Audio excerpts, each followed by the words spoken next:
বসে থেকে বাচ্চা নিতে হবে। বসে থেকে নিতে হবে। আগে সিগনেচার করো,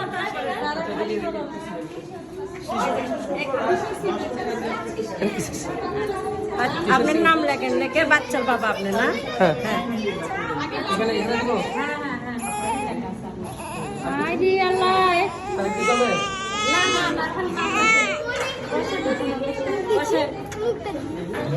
দেখি একটু তাকান তো, একটু তাকান। বাচ্চার বোনের হাতে, বাচ্চার বোনের হাতে দেন, আগে বোনের হাতে। খালি হাতে না, খালি দেব না, বাচ্চা বোনের থেকে নেবো। এই যে লাল কাপড়, ভিতরে লাল কাপড়, মাঝখানে দিদি সাদা কাপড়। সুন্দর হয়েছে। 4 কেজি 200 গ্রাম হয়েছে। ছেলে বাচ্চা, একজন ছবি তুলে পার করে নেন, আলো মারেন না।